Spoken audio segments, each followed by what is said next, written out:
Hi again, Susan Biggs, Director of the Sydney Peace Foundation, with the latest from our series, 5 Minutes of Peace.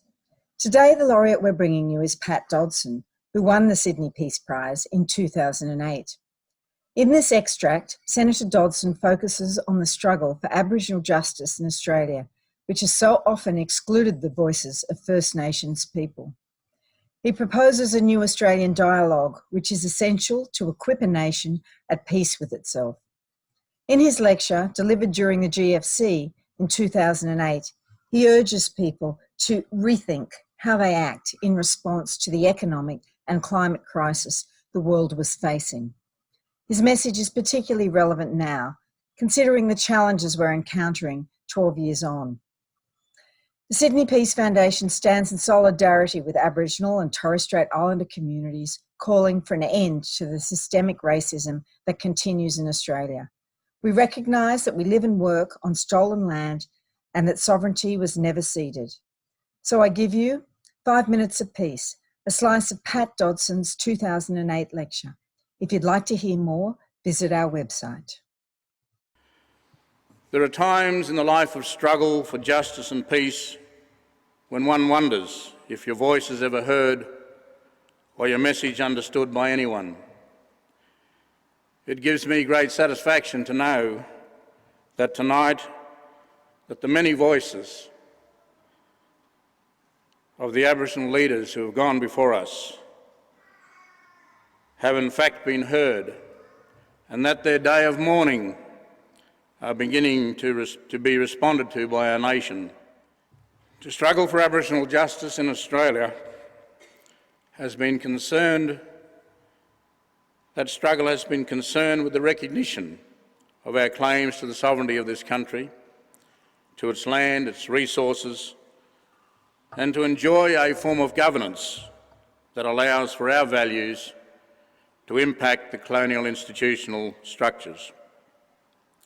Structures that administer policies and create laws for our welfare and determine arbitrarily what rights we might enjoy without us barely having a say. Generally, the freedom of speech has allowed us to put our case, but without numbers, resources, or special measures, we go unheard in the rule of the majority. The philosophical framework for our Australian discourse about justice, peace and friendship has not been founded on any basis of fairness or equity. It has been carefully crafted upon the notion of assimilation by the founders of colonial Australia as the settlers and administrators moved forward to the creation of the modern Australian nation. The need for action in the social domain is undeniable, but it must be informed and inclusive of Indigenous peoples' intelligence. That is why John Sanderson and I call for a new Australian dialogue. It'll be a dialogue that will require us to challenge the tidal philosophical framework of assimilation, and through a process of engagement and negotiation, craft a new underpinning philosophical framework for the nation, not only to rejuvenate the relationship between the Indigenous and settler peoples, but to go beyond, to craft a nation at peace with itself and equipped to face the global economic and ecological challenges with which we are being confronted. Australians need to get back in touch with the sacredness of the country, the sacredness recognised by Sidney Nolan in his Ned Kelly paintings, of an Albert Namatjira and his desert landscapes, and encapsulated in the poetry of Oodgeroo Noonuccal and Judith Wright and many others. The spirituality and culture of the Aboriginal people offers some ways of doing all of that and highlights the essential elements to be learnt that will help us deal with the changing climate environment. It is essential that we learn to care for the country as we take from it what is needed to sustain us. To date, we have not been very good stewards of the country and our human purpose with it. Globalisation and our responsibilities as global citizens will require all nations to make adjustments to how we deal with our land, rivers and seas.